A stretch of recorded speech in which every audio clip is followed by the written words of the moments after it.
News. 20 minute में 20 खबर में आपका स्वागत है और मैं हूं आपके साथ आरजू साई। हम अगले 20 मिनट में आपको देश दुनिया की 20 ऐसी खबरें बताने वाले हैं जो इस वक्त न केवल सुर्खियों में हैं बल्कि दिलचस्प और अहम भी हैं। तो शुरू करते हैं 20 मिनट में 20 खबरों का सिलसिला। सबसे पहले देखते हैं राजस्थान की कौन कौन सी खबर इस वक्त अहम है।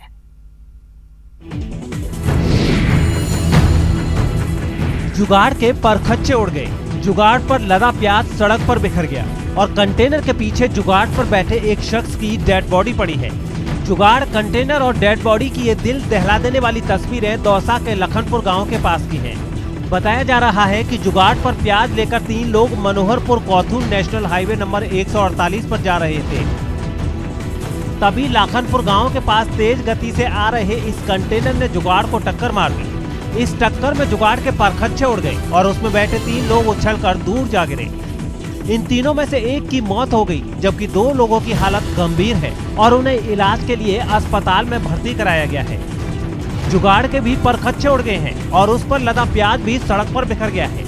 इस टक्कर के बाद पुलिस ने मामले की जांच शुरू कर दी है।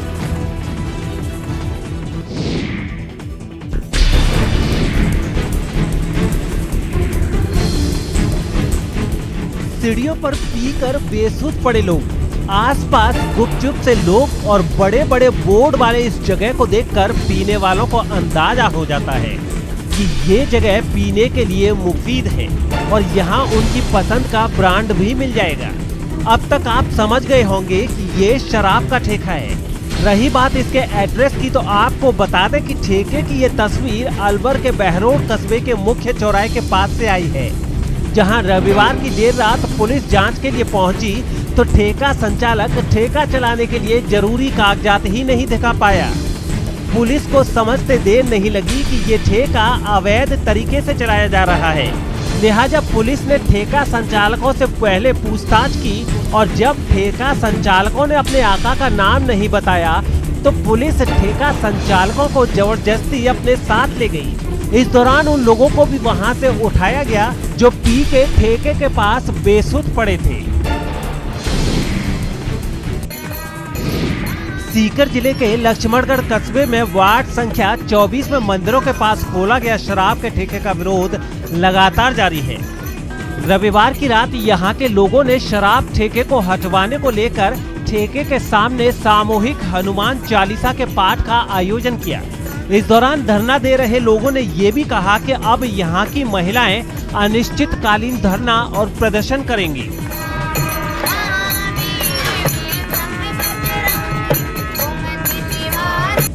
आपको बता दें कि लक्ष्मणगढ़ कस्बे के वार्ड संख्या 24 में मंदिर के पास शराब के ठेके खुलने के विरोध में यहाँ के लोग पार्षद अमित जोशी के नेतृत्व में धरना दे रहे हैं।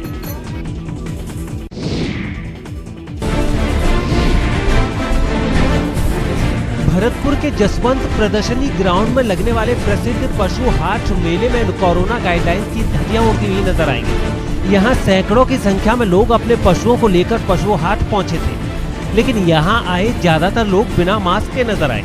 खास बात ये कि पशु हाट की जानकारी होने के बावजूद ना तो प्रशासन के लोग नजर आए, ना ही किसी तरह की कोई व्यवस्था दूर दूर तक नजर आई। आपको बता दें कि इस पशु हाट मेले में भरतपुर के ही नहीं पड़ोसी राज्यों से भी लोग आते हैं। कोरोना काल में यहाँ सैनिटाइजेशन से लेकर दूसरी तमाम व्यवस्थाएं होनी थी, लेकिन ना तो यहाँ किसी तरह का सैनिटाइजेशन और ना ही RT-PCR टेस्ट की सुविधा नजर आई।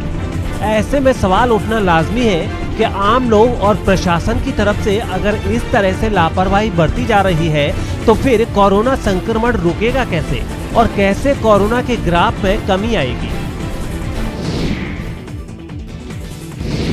अलवर के विश्व प्रसिद्ध सरिस्का बाघ अभ्यारण्य में पर्यटकों को उस वक्त विचित्र नजारा देखने को मिला जब एक पैंथर ऊंचे पेड़ पर नजर आया।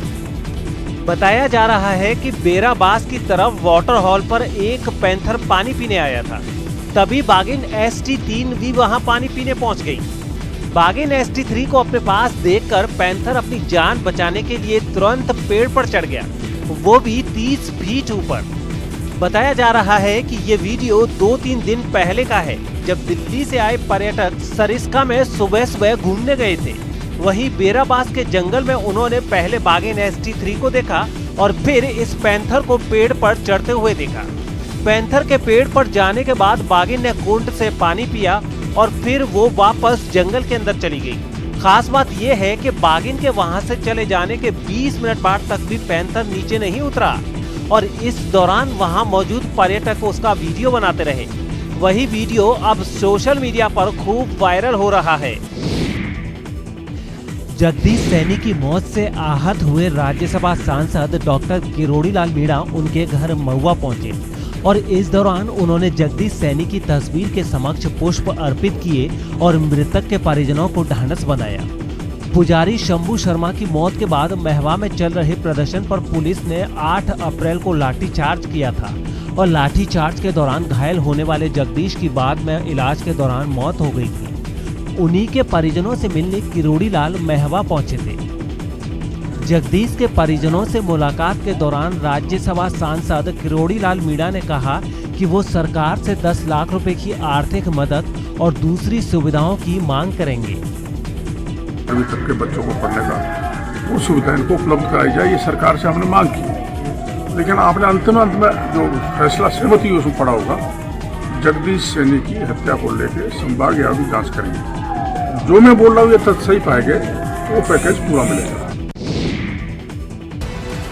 अशोक गहलोत सरकार ने आरएएस बीएल मेहरा और सुनील कुमार शर्मा को सस्पेंड कर दिया है। इन दोनों को एसीबी ने रिश्वत लेते पकड़ा था। राज्य के कार्मिक विभाग ने रविवार की देर रात इन दोनों को सस्पेंड करने के आदेश जारी कर दिए हैं। इस आदेश के मुताबिक निलंबन काल के दौरान दोनों अफसरों का कार्यालय प्रमुख शासन सचिव कार्मिक विभाग रहेगा। एसीबी ने 11 अप्रैल को अजमेर रेवेन्यू बोर्ड के दोनों अफसरों और दलाल शशिकांत को रिश्वतखोरी के आरोप में हिरासत में लिया था और फिलहाल दोनों अफसर एसीबी की रिमांड पर हैं। राजस्थान प्रशासनिक सेवा के इन दोनों अफसरों और दलाल के यहाँ छापेमारी के दौरान एसीबी को करीब 80 लाख रुपए नकद मिले थे। एसीबी को दोनों अफसरों के पकड़े जाने के बाद रेवेन्यू बोर्ड में और भी कई मामलों में धांधली के खुलासे की उम्मीद है। दोनों अफसर रेवेन्यू बोर्ड में लंबित मामलों में फैसले बदलने के एवज में मोटी रिश्वत लेते थे। हिरासत में लिए गए सुनील कुमार शर्मा 1994 बैच के आरएएस हैं, जबकि बीएल मेहरा 1996 बैच के आरएएस अफसर हैं।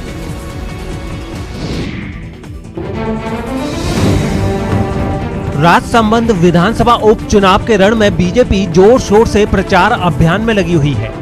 रविवार को कांग्रेस प्रत्याशी के गढ़ में बीजेपी नेताओं ने एक रैली की। इस रैली में सांसद दिया कुमारी, नेता प्रतिपक्ष और गुलाब चंद कटारिया समेत कई दिग्गज नेता शामिल थे। यहां जनसभा को संबोधित करते हुए सांसद दिया कुमारी ने कहा कि किरण माहेश्वरी के अधूरे विकास कार्यों को उनकी छोटी बहन दीप्ति माहेश्वरी पूरा करेंगी। साथ ही उन्होंने कहा कि दीप्ति माहेश्वरी किरण माहेश्वरी के सपनों को पूरा करने के लिए ही चुनावी मैदान में उतरी हैं।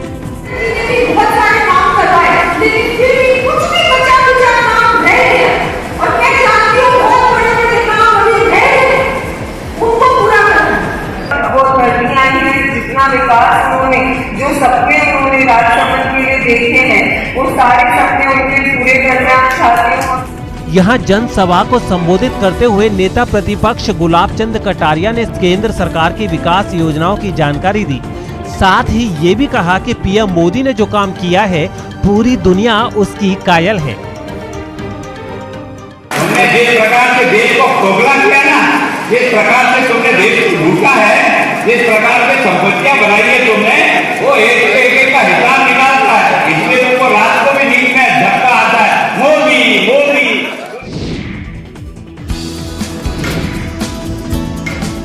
औद्योगिक नगरी के नाम से पहचाना जाने वाला पाली अब कपड़ा उद्योग के साथ साथ चूड़ी व्यवसाय में भी अपनी पहचान बना रहा है। महज 2 से 3 साल के अंदर पाली में 2000 से भी ज्यादा चूड़ी कटिंग की मशीन और फैक्ट्रियां लगाई गई हैं। चूड़ी कटिंग के बढ़ते काम से लोगों को रोजगार तो मिल ही रहा है, साथ ही पाली की पहचान भी बदल रही है और पूरे देश में पाली की चूड़ियों की डिमांड होने लगी है। पाली में कपड़ा उद्योग के बाद चूड़ी उद्योग जोरों से बन रहा है, जिससे पाली के गले की पहचान बनती जा रही है, जिससे पुरुष वर्ग के साथ साथ महिला वर्ग को भी रोजगार मिलता है। दरअसल कपड़ा उद्योग को हुए नुकसान की वजह से यहाँ के व्यापारियों को चूड़ी का काम करना पड़ रहा है। आपको बता दें कि प्रदूषण की समस्या के चलते कपड़े की औद्योगिक इकाइयां बंद हो रही हैं और अब 1500 की जगह महज 500 से भी कम इकाइयां संचालित हो रही हैं। इसी वजह से यहाँ चूड़ी का व्यवसाय शुरू हुआ है, जिससे मजदूरों को भी पलायन की जगह यहीं काम मिल जा रहा है। चूड़ियों के काम से हमें रोजगार मिल रहा है, इसके साथ साथ हम महिलाओं को भी नग लगाने का काम हो रहा है, जिससे पाली की पहचान बनती जाती है। हाल ही में लॉकडाउन लगने की वजह से हम बेरोजगार थे, काफ़ी समय से रोजगार नहीं मिला। पाली में चूड़ी उद्योग पनपने के कारण हमें वापस रोजगार मिला। किते कल्ले बैठे दिल दे दर्द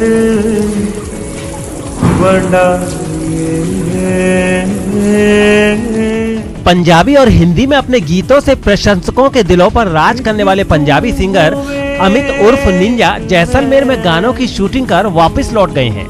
वापस लौटने से पहले निंजा ने जैसलमेर के रेतीली मखमली धुरों के अलावा पटवों की हवेली में आने वाले गानों की शूटिंग की।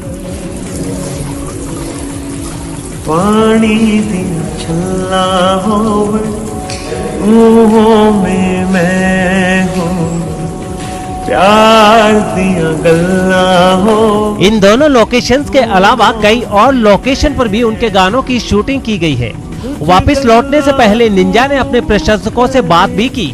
यहाँ उन्होंने बताया कि जब उन्होंने ये गाना शूट करने का प्लान बनाया तो इसके लिए जैसलमेर ही उनकी पहली चॉइस थी, क्योंकि यहाँ के लोकेशंस बहुत सुंदर हैं।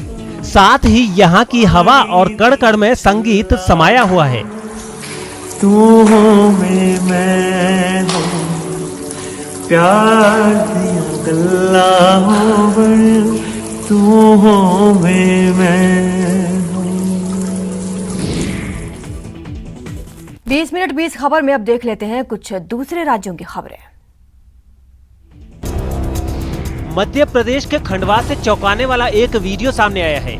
इस वीडियो में कोरोना के एक मरीज को क्वारंटीन करने के मुद्दे पर उसके परिवार के लोगों ने डॉक्टरों की टीम और पुलिस वालों पर हमला कर दिया, जिसके बाद पुलिस वाले भी भड़क गए। आरोप है कि जब कोरोना के इस मरीज को क्वारंटीन करने के लिए डॉक्टरों की टीम उसके घर पहुंची तो परिवार वालों ने मारपीट शुरू कर दी। इतना ही नहीं, उन लोगों ने डॉक्टरों को बचाने पहुंची पुलिस पर भी हाथ छोड़ दिया। इसके बाद पुलिस वालों का भी पारा चढ़ गया और उन्होंने उस मरीज के घर वालों पर डंडे बरसाने शुरू कर दिए।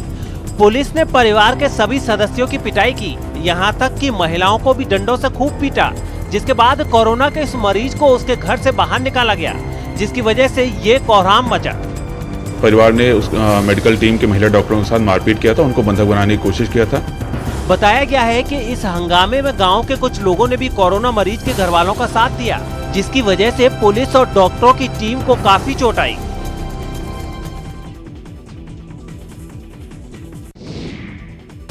उत्तर प्रदेश के लखीमपुर खीरी में बीजेपी विधायक योगेश वर्मा और ब्लॉक प्रमुख के बीच हाथापाई हो गई।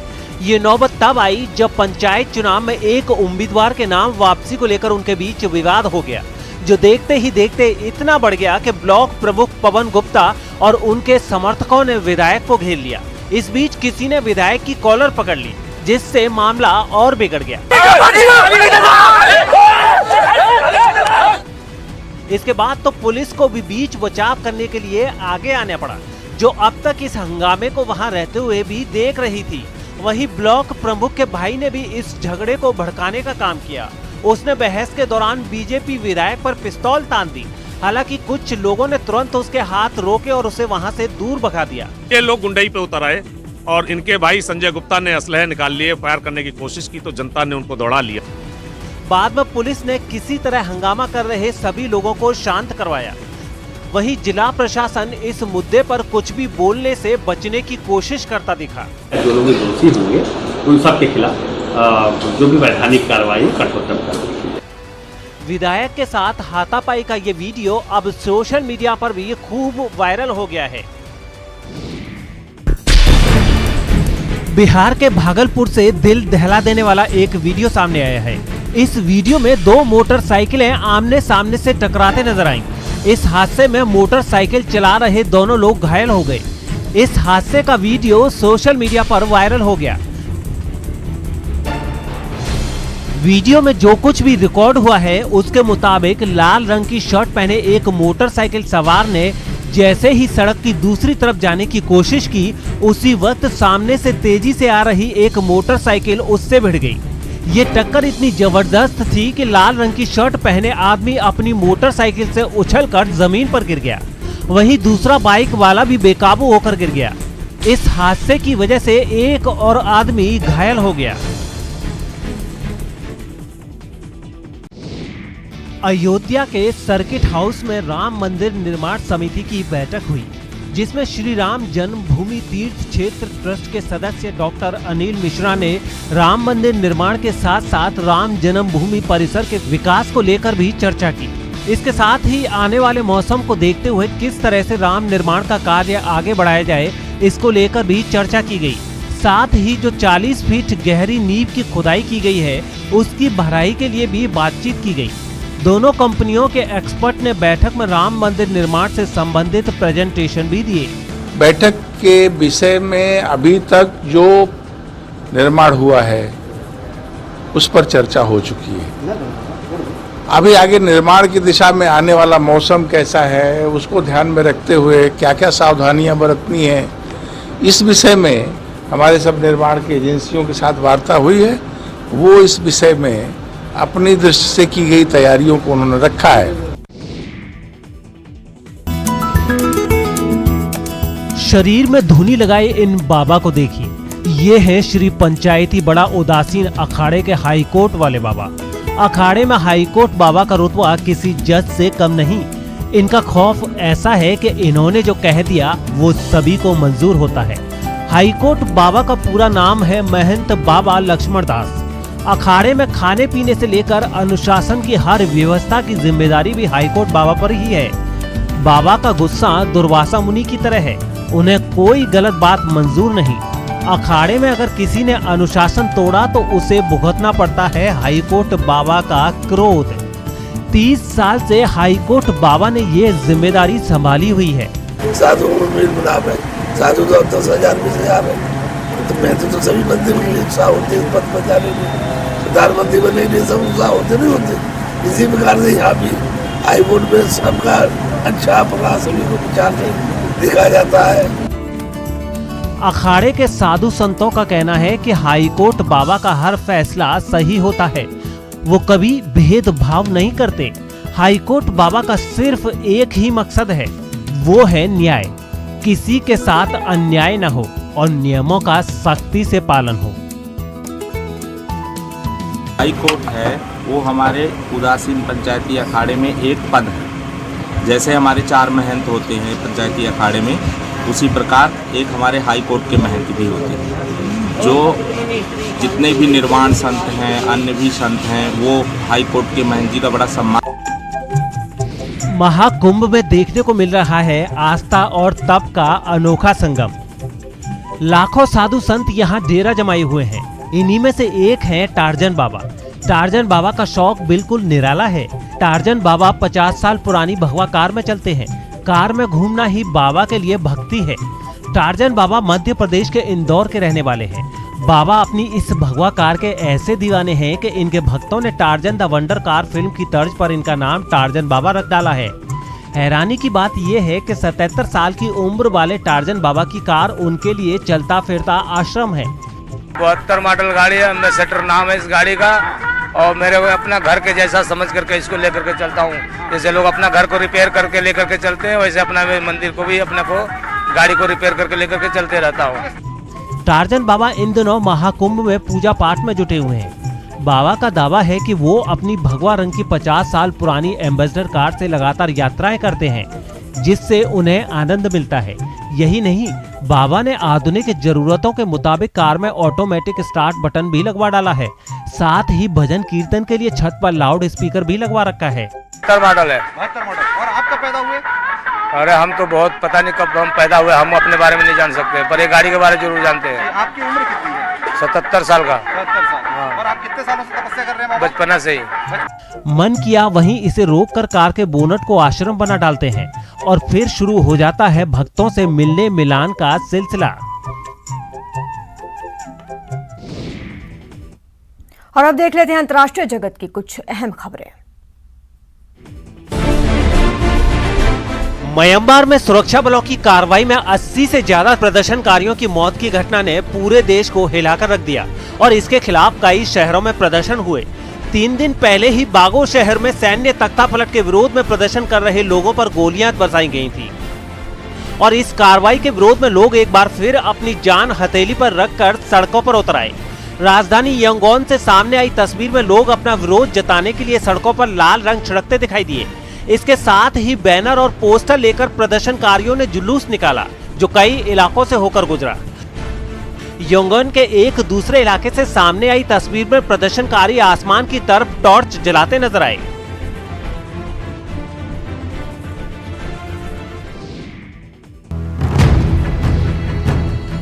ईरान में नतांज परमाणु केंद्र को आतंकी गतिविधि से नुकसान पहुंचा है।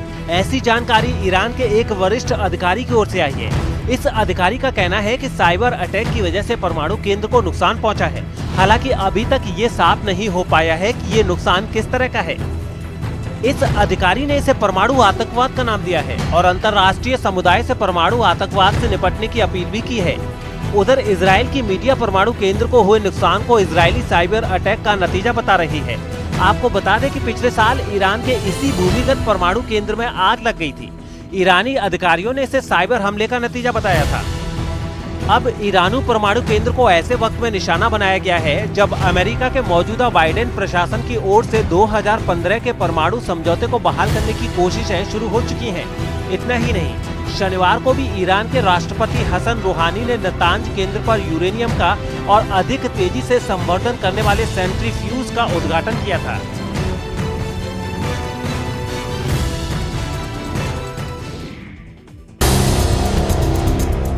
अमेरिका के दक्षिणी राज्यों में आए भीषण तूफान से लुसियाना में एक शख्स की मौत हो गई, जबकि मिसिसिपी में बिजली के तार और पेड़ टूटकर गिर गए। इसके अलावा फ्लोरिडा में भी जोरदार बारिश हुई है। सेंट्री लैंड्री पेरिस के प्रमुख जैसी बेलार्ड ने लुसियाना के पालमटो में सुबह आए तूफान से एक व्यक्ति की मौत की पुष्टि की। उन्होंने KLFY टीवी को बताया कि तूफान की चपेट में आने से 27 साल के जॉन्स एंटोनियो की मौत हो चुकी है। स्थानीय मीडिया के मुताबिक तस्वीरों में कई मकानों की छतें और दीवारें गिरी हुई दिखाई दे रही हैं। बे काउंटी में पड़ने वाला ये शहर 2018 में तूफान मिखाइल से भी बुरी तरह प्रभावित हुआ था। कुछ समाचार संस्थानों की ओर से जारी की गई तस्वीरों में अलाबामा के ऑरेंज बीच में कारों के शीशे टूटे हुए दिखाई दिए। तूफान के साथ लुसियाना और मिसिसिपी के बड़े हिस्सों में बारिश भी हुई। इसके बाद से लुसियाना में तलाश और बचाव अभियान जारी है। राष्ट्रीय मौसम सेवा के अनुसार ये EF श्रेणी का तूफान था, जिसके साथ 209 किलोमीटर से लेकर 225 किलोमीटर प्रति घंटे की रफ्तार वाली हवाएं चली। कुछ जगहों पर बाढ़ आने की भी सूचना है।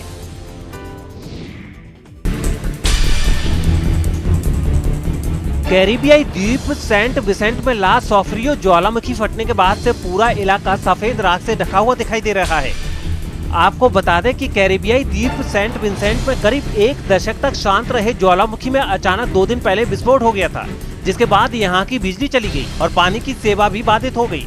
साथ ही 16,000 से ज्यादा लोगों को मजबूरन अपना घर छोड़कर जाना पड़ा है। ज्वालामुखी के बाद की तस्वीरें अब काफी वायरल हो रही हैं और इन तस्वीरों में पूरा इलाका राख की चादर से ढका हुआ नजर आ रहा है। पहली नजर में देखने पर यह किसी बर्फ की परत जैसा दिखाई देता है, लेकिन वास्तव में ये ज्वालामुखी फटने के बाद उसमें से निकल रही राख है। ला सोफ्रियो नाम का ये ज्वालामुखी शुक्रवार को फटा था, जिससे आसमान में धुंध छा गई। रात की हो रही बारिश की वजह से लोगों से आग्रह किया गया है कि वो सड़क पर चलते समय सावधानी बरतें, जो राख से ढकने के कारण सफेद रंग की दिखाई दे रही हैं। साथ ही प्रधानमंत्री रॉल्फ गोंसाल्विस ने कहा है कि द्वीप के ज्यादातर क्षेत्र में पानी की सप्लाई बाधित हो गई है और वायु क्षेत्र भी बंद कर दिया गया है, क्योंकि धुआं काफी ज्यादा है।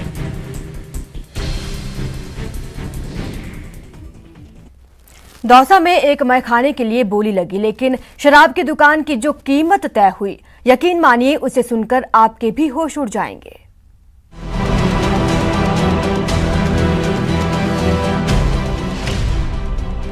999 करोड़ 95 लाख 216 रुपए एक।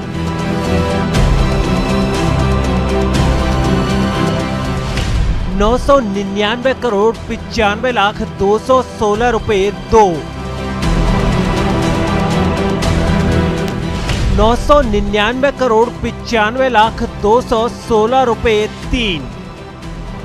एक दुकान 999 करोड़ 95,216 रुपए दाम। न आपने कभी ऐसा सुना होगा न कभी देखा होगा, एक शराब शॉप का इतना दाम। हैरान होना लाजमी है, लेकिन कहानी यहीं खत्म नहीं होती जनाब। ये कीमत और ज्यादा ऊपर जाती, मगर इतनी बड़ी बोली के बाद कंप्यूटर भी हाफ गया, एंट्री लेने से ही इनकार कर बैठा। हाईएस्ट बिडिंग इसमें कर्ण सिंह गुर्जर नामक व्यक्ति ने 9,99 करोड़ 99,95,216 रुपए में लगाई है। अब 1000 करोड़ी महखाने की पूरी कहानी सुनिए। ये मामला दौसा के साईपुर पाखर शराब के ठेके का है। शराब ठेके के लिए ऑनलाइन बोली लगाई गई, जिसमें करण सिंह गुर्जर और नवल किशोर मीणा ने भाग लिया। कंपटीशन में बोली 999 करोड़ रुपए से ऊपर पहुंच गई। करण सिंह ने 999 करोड़ 95,216 रुपए की बोली लगाई। नवल किशोर ने 999 करोड़ 90,216 रुपए की बोली लगाई। ये बोली 1000 करोड़ या इससे आगे भी चली जाती, लेकिन कंप्यूटर ने अमाउंट लेना ही बंद कर दिया। तो बोली का बैकग्राउंड आपने बखूबी जान लिया, लेकिन अब सबसे बड़ा सवाल है बोली वाली कीमत वसूलना। ये जो हाईएस्ट बिडर है कर्ण सिंह गुर्जर जी, इनके नाम स्वीकृति पत्र जारी कर दिया गया है और वांछित राशियां 2% धरोहर राशि और अन्य राशियां निर्धारित समय में जमा कराने के लिए इनको स्वीकृति पत्र जारी कर दिया गया है। मामूली दुकान है, लेकिन नाक की लड़ाई में बड़ी बोली लग गई। अब पहले करण को राशि जमा करने का मौका मिलेगा, राशि नहीं जमा करने पर नवल किशोर को मौका मिलेगा। अगर दोनों राशि जमा नहीं करा पाए तो 3 साल के लिए ब्लैक लिस्टेड होंगे। साथ ही अमानत राशि 2.60 लाख रुपए आवेदन शुल्क भी जब्त होगा। ये राशि जमा नहीं कराते हैं निर्धारित समय में, तो इनके द्वारा जो अमानत राशि जमा कराएगी उसको जब्त कर लिया जाएगा। तथा फिलहाल इतना ही। आप बने रहे हमारे साथ और देखते रहिए न्यूज़ 18 राजस्थान।